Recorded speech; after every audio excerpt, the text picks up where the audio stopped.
Hey everybody, it's Steve with Real Progress in Action, and tonight Real Progressives as well.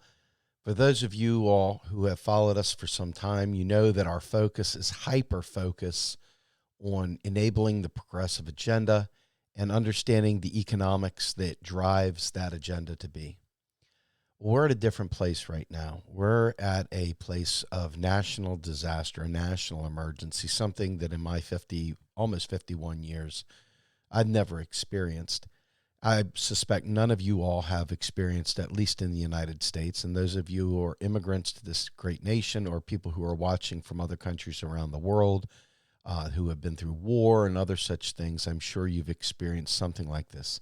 But this is something that's happening around the world right now. I think all of us globally can kind of appreciate the lockdown and so forth that is occurring. But I want to talk about something very specific, and this has caused a lot of hand-wringing, a lot of fighting, a lot of people reflexively saying, you're wrong, shut up, I don't like what you're saying. And I want to make sure that you understand a very important thing. We're going to talk at length. This is not going to be a short live stream. This is going to be a big, huge thing. I have no idea how long it's going to take, but I want to walk through it an awful lot tonight. Right now, we've got production brought to a standstill. Most people have been ordered to go home, to be home. Now, some places allow some telework, so there are some things going on. The vast majority of people, they're home now. The schools shut down. The sports leagues shut down. Many state capitals and governments shut down except for essential people, whatever that means. The fact of the matter is the roadways are largely clear. A lot of people are simply not going to work. There isn't any kind of production in the economy right now. So one of the big things that came out some time back was Paul Ryan fighting with Alan Greenspan about Social Security. And Alan Greenspan was telling Paul Ryan that there's absolutely nothing preventing the United States government from creating as many dollars as it wants to, provided there is an economy there with the production to meet demand. Now, Alan Greenspan is a parasitical right-wing guy, but his words were true nonetheless. In this moment of clarity, he's telling Paul Ryan, who is desperately trying to privatize Social Security, he's trying to tell him, hey, Alan, help me out here, bro. We're both right-wingers, man. Isn't this something we should do? Shouldn't we privatize Social Security and leave it in the hands of Wall Street? And, Alan Greenspan said, well, there's nothing about Social Security whatsoever that is insolvent. We can print as much money, we can create as much money, we can spend as much money as we want to, provided we can create an economy that has the real resources available for purchase. I say all that so you understand what I'm talking about. Modern monetary theory talks about the fact that the one thing that the government doesn't have any issue with is finance. There's never an issue of how to pay for it. This is why this entire debate about the presidential elections, about how are you going to pay for this and how are you going to pay for that, was a completely fraudulent question. It was a question steeped in lies and mythology, complete ignorance, but it was intentional. And here we are now in a national emergency. And people like Yang are coming out of the woodwork trying to hump their UBI proposal. We need to infuse money into the economy. We have a problem with having not enough money in the economy. We got to put more money in the economy. Then we have others that are saying, well, wait a minute, hold on. Maybe we need to pay people to stay home and not go to work so that we don't infect everyone. There's all these ideas floating around. And none of them by themselves tells you the whole story. So understand this. There is no production right now, and nowhere near enough production to meet the demand of just current needs. All you have to do is go to Walmart or any of your other stores, and you'll see this right here to my other side. This right here, over here, this way. Nope, this way. is what Walmart looks like. That's the toilet paper section. A lot of people are hoarding it. A lot of people are out there like freaking out, buying up all that they can. You got to go to like 12 stores to find it. Do you think this is an issue of not enough cash in the economy? Or do you think there's not enough production to meet demand? Well, if people aren't going to work, how is production of these things going to take place at a scale to meet the need for all the Americans and all the people around the world, frankly, not just in the U.S.? I want you to think about that. So you look at Zimbabwe, because, when we weren't in a national crisis, every loser in the world would say something about, what are you going to do, print more money? Well, you have Zimbabwe, ha, ha, ha, right? The ignorance was astounding how stupid they were. But now we're in a crisis. And suddenly everybody's a UBI fan. But the problem is we go back to the Zimbabwe example, and the Zimbabwe example is actually pertinent for once. For once, the word Zimbabwe isn't just some stupid right-wing slur. For once, Zimbabwe is a case study in what happens with a tremendous drop in production and then cash following it. It's not an issue of the cash. The cash is really irrelevant. The issue is if you have 100,000 people that need bread, but you only create loaves enough for 5,000, you could have a real problem there, and people are going to be going nuts for a scarce resource. Same thing as when Saudi Arabia cut oil production in a fight with Russia. Think about this for a second. When you don't have enough product to meet demand, there becomes a huge competition for scarce resources.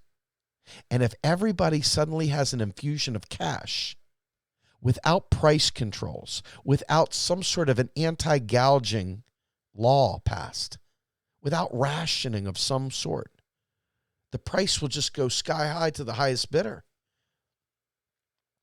And this is what causes a collapse in the belief system, if you will, or the economy, the currency. It's like the Confederacy. The Confederacy couldn't enforce a tax. And because they couldn't enforce a tax, the currency became worthless. They were unable to create demand for that dollar. Well, in this case, it's not really about that so much as it's about the fact that we do not have enough of the products and services that we as Americans need. If you look at Medicare for all and things like that, I don't know what the ratio is. I haven't done all the math. But is there enough doctors and lawyers? Well, let's look. Do we, not lawyers, forget lawyers. Do we have enough doctors and nurses, to meet the demand for regular, non-emergency, but regular healthcare services in America? I don't think we do.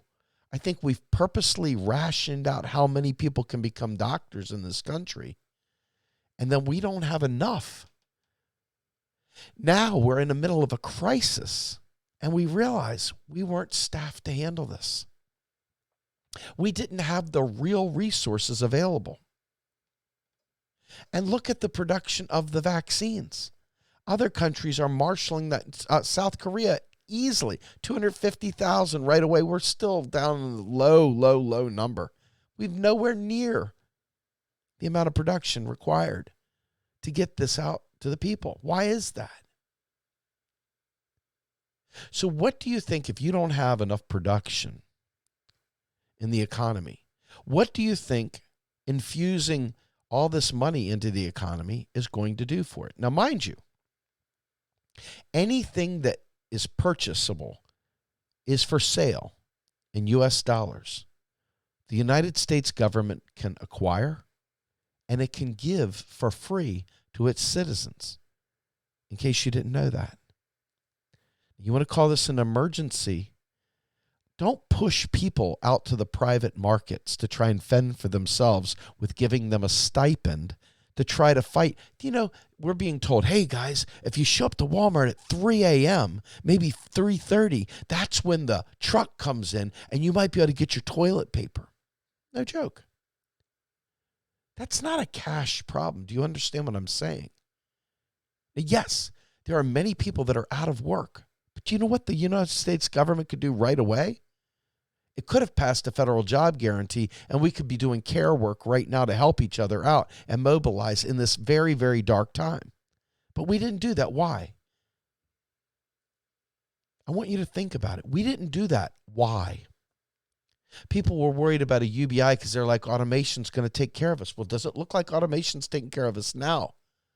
Why do you think people would say something like that? I want you to understand this is a neoliberal lie, and we're in the middle of a crisis now, and these lies are still hanging over our heads. Now, I don't know how long it's going to be, but let me tell you right now, the United States government today, yesterday, could eliminate all student debt, could eliminate all mortgage debt, could at least pause mortgage debt like Italy's doing. It could make all health care free, literally free, to everyone right now without any problem at all. The only issue would be, do we have enough doctors? Do we have enough nurses? Do we have enough hospital beds? Well, folks like China are able to crank out a hospital, a couple a month. But the United States, we don't do things like that. That'd be too much like right. We got rugged individualism. Here's a UBI, now go fend for yourself in the open market. Because that's freedom, right? Libertarian logic is disgusting, especially in a crisis. Your $1,000 doesn't buy you anything. What are you going to do? Give $1,000 for a roll of toilet paper because you can't find any? I'm just using that as an example. I mean, you can scrub your ass in a shower. But what if you don't have a shower? Bottom line is we don't have production. So eliminate the debts, eliminate the needs, provide food. Oh, wait a minute. What happened to the production? The United States government can marshal any resource it wants. It literally can do these things. But you don't realize it until you're in a crisis. You're busy out there trying to find a market solution to a global pandemic. I want you to think about what moronic neoliberal thinking that is. A market solution in a global pandemic. And our alternative media friends are out there humping a UBI for this stuff, for fuck's sake. A global pandemic with production coming to all. People in Italy are sitting there in their own homes with dead people because they're not allowed to leave the damn house. Seriously, I'm just trying to let you understand. These are extraordinary times, but they expose the extraordinary lie that we've been living under. People are feeling this from rich to the small. Now, I guarantee you the rich people that have all the resources, they're probably doing just fine. But small businesses, mom and pop shops, mid-sized businesses that employ many of your friends and neighbors, they're all struggling right now. There are businesses out there that have no way of doing any business. They're shutting down. Do you think they just need some cash to fill that up? Or do you think they need debt forgiveness? And if they wanted to, the United States government could say, hey, we will pay the paychecks of every single one of your workers until we declare this national emergency over. They could do that. Forget a UBI. But again, I tell you, would it not be better? Because again, this picture here tells you everything you need to know. Our nation is not prepared for something like this because people have not wanted to focus on it. They've not wanted to focus on climate change. They've not wanted to focus on anything, and it takes a pandemic to get you to wake up and listen and understand. We can afford a Green New Deal just like we can afford any other thing right away. We don't have to sell green energy to finance it. We just do it. That's it. I'm not joking. This is a no-joke scenario. There's not an ounce of laugh in me. In fact, I was so distraught earlier today watching people running around clamoring for a UBI in these times, not understanding, never paying attention, too wrapped up in the herd mentality of following each other off the cliff, thinking that cash is going to help them in a productionless economy. Everybody is quarantined right now. Governments are shutting down. They're saying, unless you've got an essential business, they don't want you going to work. But yeah, UBI, sure. Sounds great. Do you understand? This is not against people having money. Hell, I'm like, give everything away for free. But it's the services. Because see, here's the thing about the federal government. It can afford anything it wants. It can never run out of dollars, ever. The lies that we've been told have been murderous. They're the reason we're not prepared for this, because we relied on market solutions to solve problems that exceed any kind of market-minded activity. There's no profit in saving the world. There's only survival. Now, people are, oh, COVID's not that big a deal. But you know what? In and of itself, maybe it's not. But this exposed the glaring weakness in our understanding of how the economic system works and our ability to make demands on what we need, as opposed to sitting there saying, sir, please give me a stipend, sir, so I can afford my bills, sir, so that you stay whole. Fuck, give me electricity for free. There's no reason the federal government can't afford that. This is not communism. You call it whatever the hell you want, man. If you're a loser and you want to call it communism, go do your thing, man. Go do your thing. This is survival. This isn't about bad choices. But then again, it never really was. That was always a racist, classist lie that people tell because they want to feel 1 inch taller than the pig slop.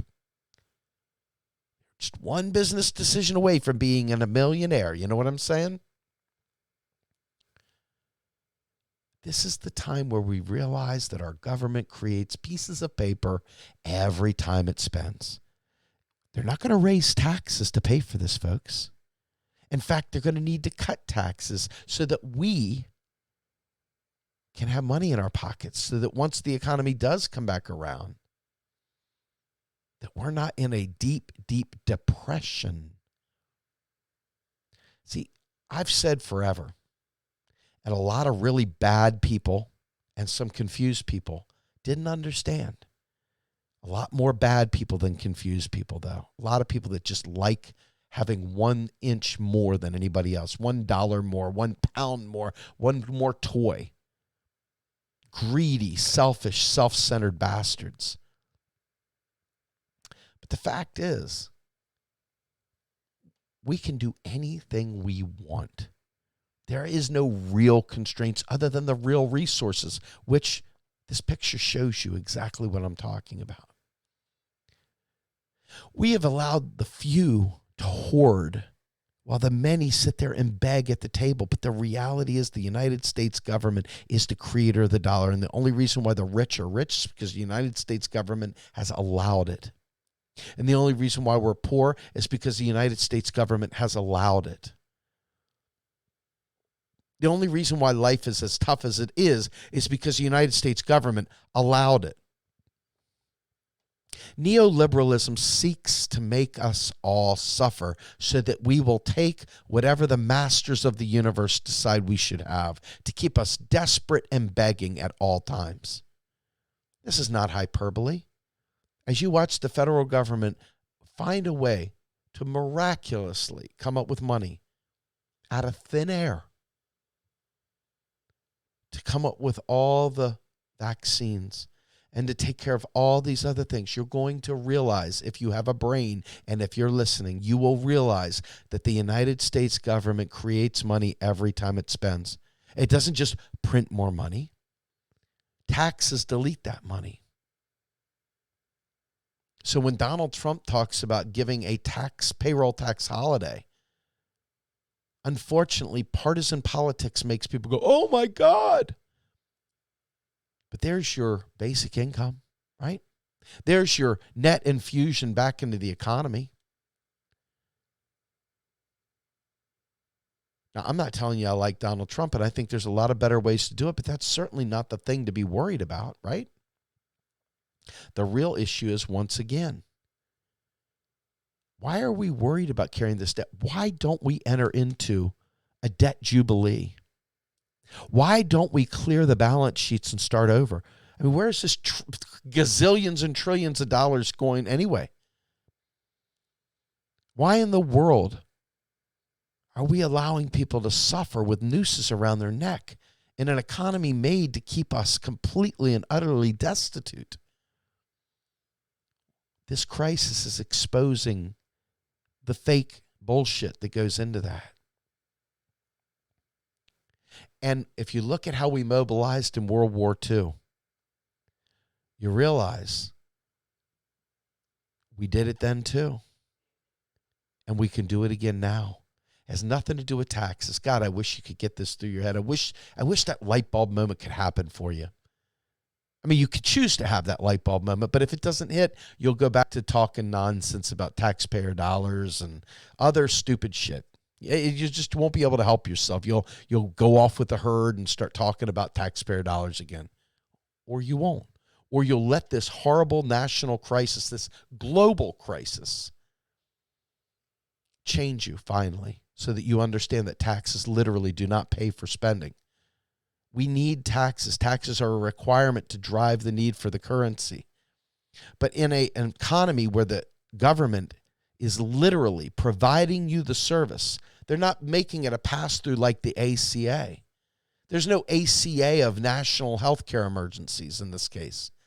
This needs to be a command economy where the government steps in and says, here's your food, man, take it. Here's your electricity, people, take it. You know something? We have to cut emissions anyway. We have to try to address climate change now. Because if you think COVID-19 is bad, wait till the ice caps start thawing and new bacteria get brought back into the atmosphere. Wait till new virus strains that were long frozen away come back to life. This is just one of many. Now what are we going to do? Are you going to still talk about your taxpayer dollars? Are you that guy or gal? Are you that person that would do that? Clearly, you need to understand that that's not true. Clearly, you must understand that that's not true. But we could sit there and without any effort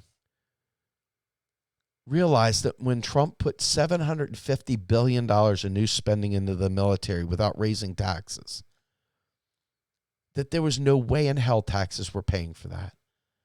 And yet you still have progressives running around talking about taxpayer dollars. I don't know why. Perhaps you can explain why. It's moronic. It's clearly irrelevant and wrong. That's not how any of this works at all. But yet, that is the going narrative. That is the going lie. Well, my hard-earned tax dollars are going to other people. That's not how it works, right?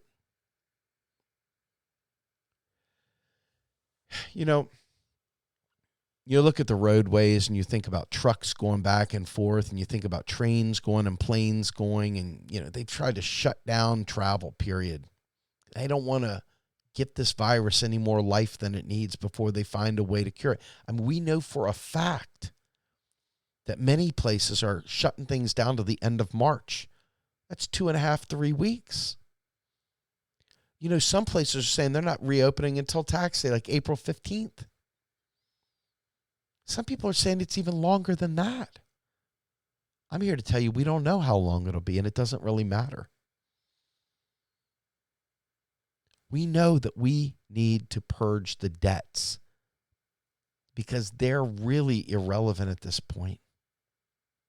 We're living on borrowed time. Climate change will bring about other catastrophes, tsunamis, arid conditions, many, many, many catastrophic events that will require us to do a similar thing to what we're doing right now, where we will need to pull together to help one another. And our federal government is not going to be running around looking for tax dollars to make it happen.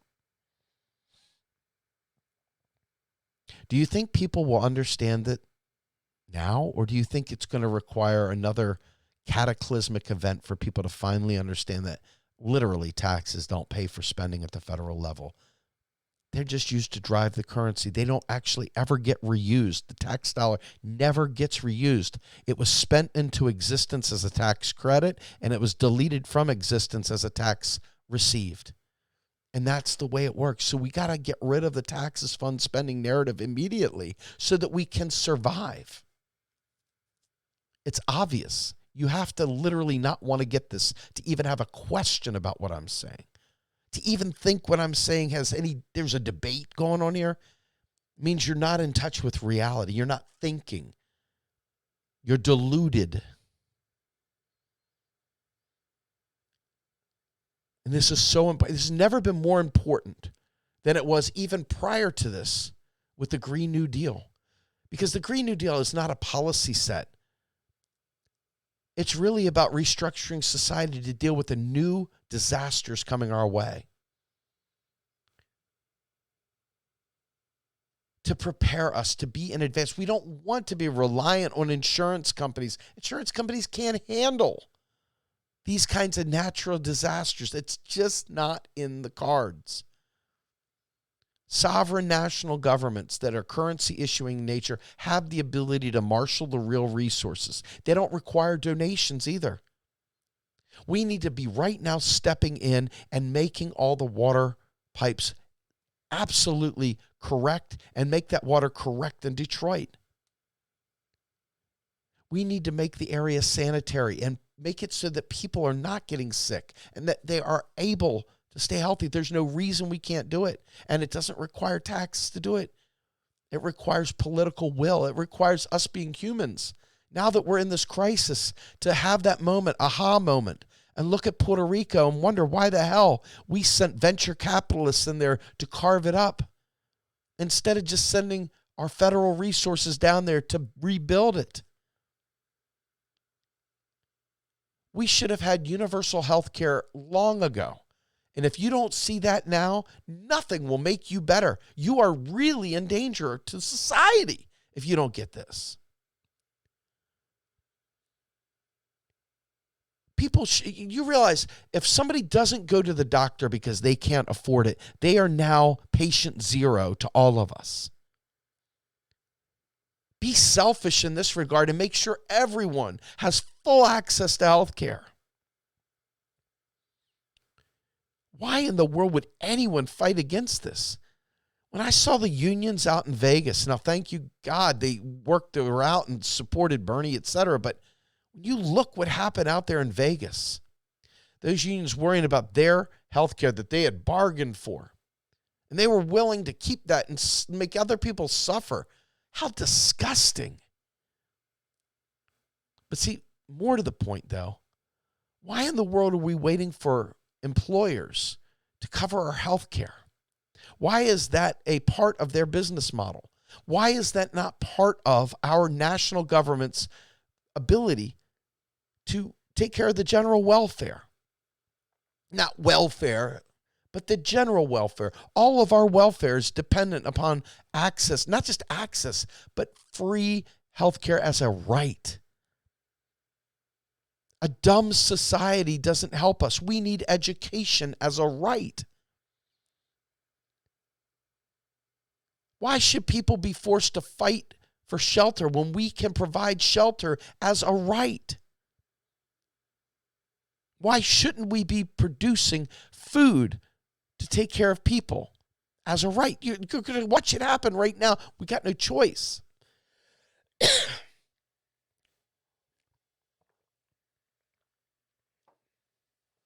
Yeah, I was so upset earlier watching all the UBI crap. Is it starting to make a little bit more sense to you right now? You know, if your goal is to infuse more cash into the system, you got to ask yourself, what is your end goal? What is the purpose here? Because quite frankly, the minimum wage hasn't gone up in forever. It needs to be not just a minimum wage. We need a federal job guarantee in place to make sure that employment as a right. And when I say federal job guarantee, we're not talking about working for the man. We're talking about public sector working for each other. Redefining work, baby, so that we don't have to take shit wages and shit jobs. A UBI doesn't solve that problem. It doesn't solve really any problem other than just giving you some cash. But again, without a price anchor, without price controls, without ensuring production is there to meet the new demand, there's really nothing good about it. A temporary shot, but it doesn't even stay long enough. And then by the time it does, businesses are now subsidizing their poor wages with a UBI instead of raising wages where they belong. This is a cop-out. You say you want to fight business, but yet you're going to give... It's just ridiculous. I want you to understand.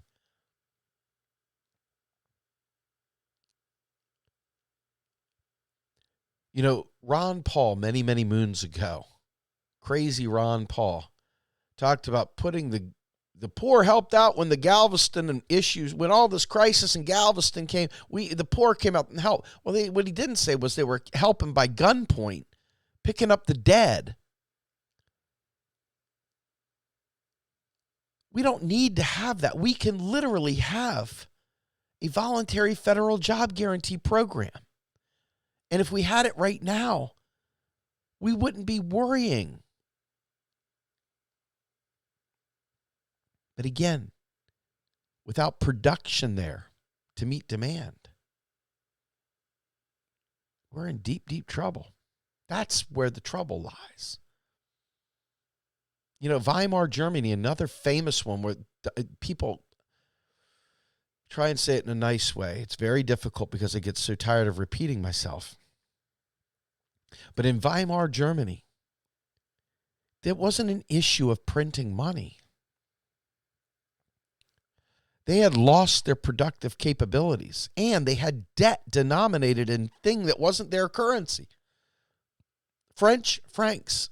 Their debts had to be paid back to France in French francs, not German Weissmarks.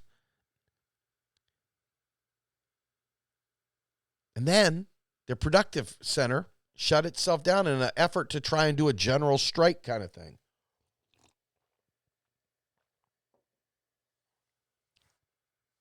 It didn't work out so well. Now, what ended up happening was Germany went into a hyperinflation. Weimar went into a hyperinflation. Why do you think people would talk about it being about printing money? Do you think people just don't know any better and they just say things? They say something their buddy said? Who's pumping these lies out there? I mean, seriously. But therein which lies the rub. In Germany, you couldn't buy a loaf of bread with 1 million of these Reichsmarks. The currency was useless because the production hadn't met the demand.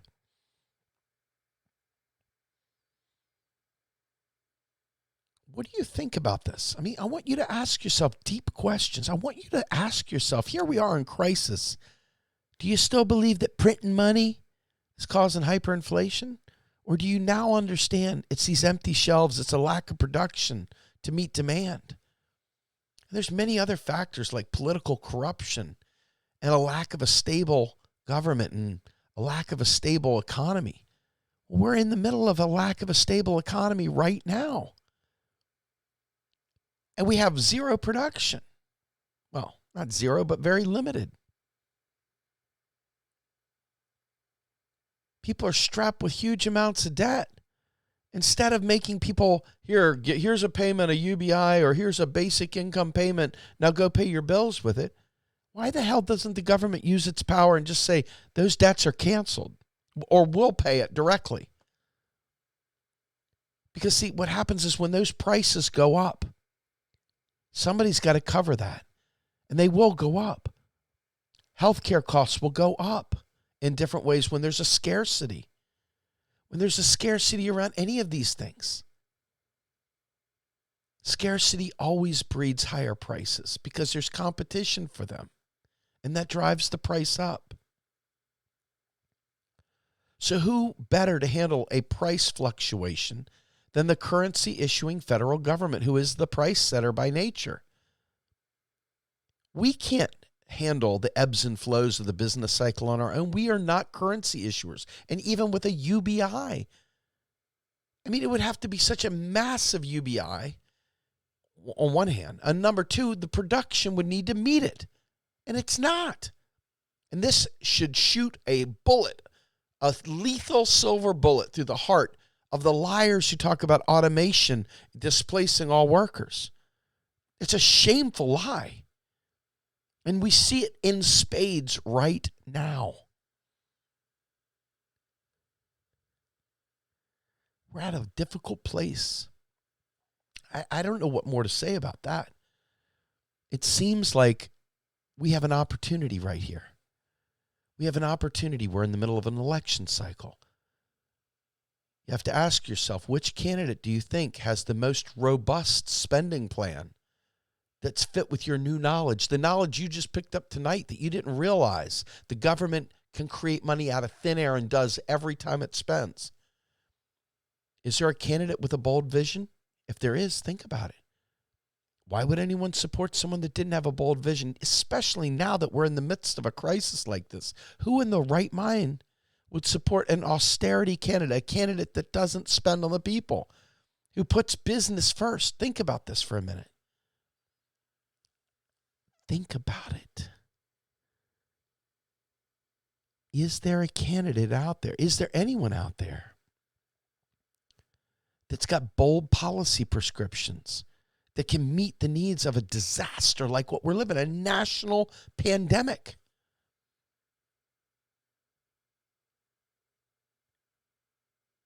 Is there a way forward that addresses a pandemic like this, that understands the needs of the people and is willing to take bold action to make everyone whole? Think about what I'm saying. Don't you kind of feel a little weird now, seeing how many people are pushing a UBI, given what we know the powers of the federal government are? Why would we accept a neoliberal solution to a global pandemic, a market-based solution? Here's money, go find it on the open market. Why would we accept that from anyone in a progressive circle? Why would we allow them to call themselves a progressive by pushing forward a market-based solution in a global pandemic? Why would we allow that to have any bearing or merit? Why would we allow that person to have any standing in our community? A global pandemic. The United States government has infinite powers over the dollar. It is the creator of the dollar. It can do whatever it wants, and it can marshal the production needed to meet the demands of the people. And that's not just the people that are rich and white and have everything going for them. That's every man, woman, and child. There is no reason for anyone to ever be left behind. You can call it whatever you want. If some asshole decides to call it communism or socialism, they're an idiot. It doesn't matter what you call it. The fact is, the United States government has the infinite power of the dollar to do whatever it wants, to marshal this economy in a way that serves everyone's needs. And I ask you again, my friends, is there a candidate that is offering up solutions that fit with what I'm talking about within a global pandemic and beyond? Is there anyone talking about eliminating student debt and not keeping it in there for market-based solutions? Is there anyone advocating healthcare as a right instead of advocating for market-based solutions? Is there anyone offering up housing and childcare as a right instead of offering up market-based solutions? Is there anyone out there that's putting the people first and not just giving you cash to go out and find a market-based solution? Is there anyone out there? I think there might be. You'll have to catch me on another show when I'm talking about that specifically. But you can use your head. There's an awful lot of candidates that aren't. And this isn't even political. This is about survival right now, friends. We just happen to still have electricity, and we have cool video equipment, and we have a nice green screen with some props and shit. Have a decent mic and all that stuff. But in reality, I'm just telling you what it is 24/7 now. You need to know this inside and out. Inside and out. There should never be any equivocation ever again about bold policy prescriptions. Alternative media, I'm talking to you.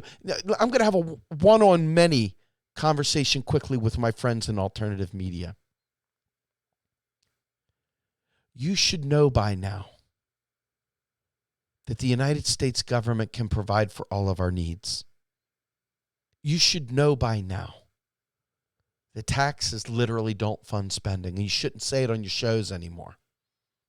You should know by now that the United States government can do huge, bold policies for the people without raising taxes. You should never ask again, how are we going to pay for it, ever again?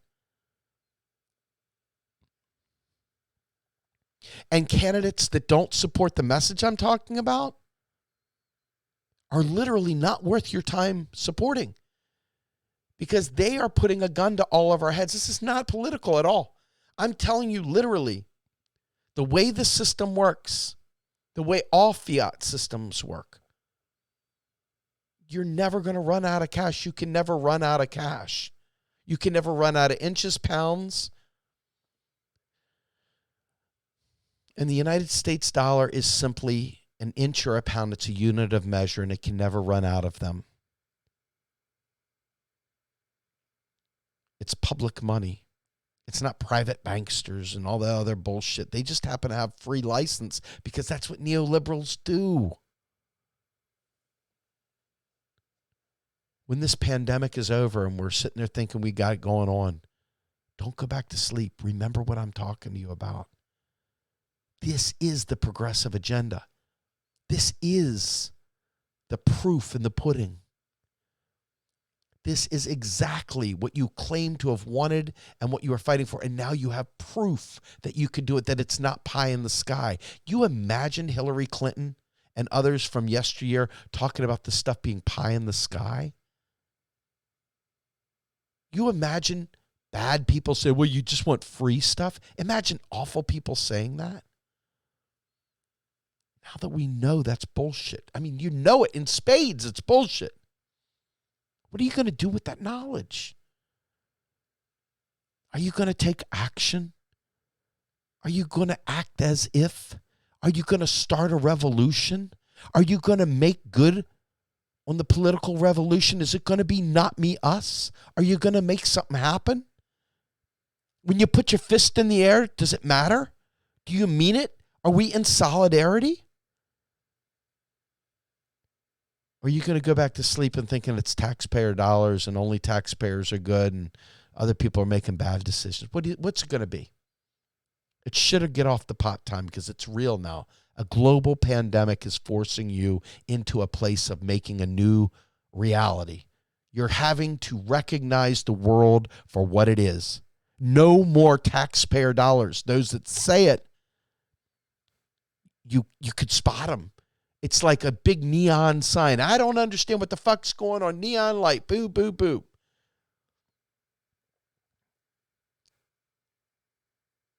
$750 billion for the military without a nickel raised in taxes.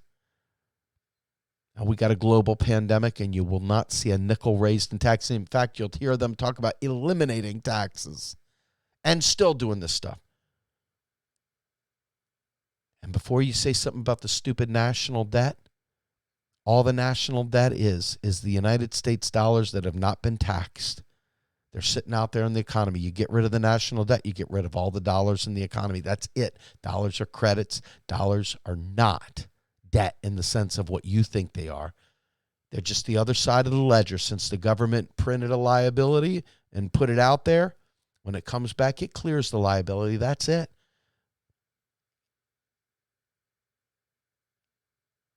Think about all the different things we could do. If you redefine work in a green economy, what does that look like? If you give universal child care for free as a right, what does that do to your life? How does that change your circumstances? If you can wake up and get out of bed and walk down the street to your local neighborhood to work and do well, how different is that for you?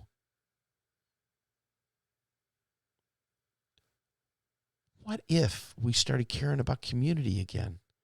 What if we started looking after each other instead of trying to get a little bit more, instead of hoarding toilet paper? What if we all had enough? This isn't pie in the sky anymore, my friends. The veil has been lifted. You no longer have the ability to say you don't know. You no longer have the ability to say you haven't been told. It's time for us to embrace this reality we're in and make sure that no one is left behind. That we make sure that we are compassionate and caring, and that we use the public purse for all of our goods. Not just a few, but all. I'm Steve Grumbine with Real Progressives, Real Progress in Action, and the podcast Macro and Cheese. And I hope you'll listen to our podcast because we talk about this stuff all the time, and I have the experts on. I enjoy talking about this, but I'm not the expert. I am just a lay person that learned this stuff. Yeah, I've learned it better than most. But there are bigger and better experts out there that are on my shows, and I hope you guys check them out. I'm Steve Grumbine again, with Real Progressives, Real Progress in Action, and Macro and Cheese, hoping we all get through this pandemic together and that we learn something and make the world a better place. I'm out.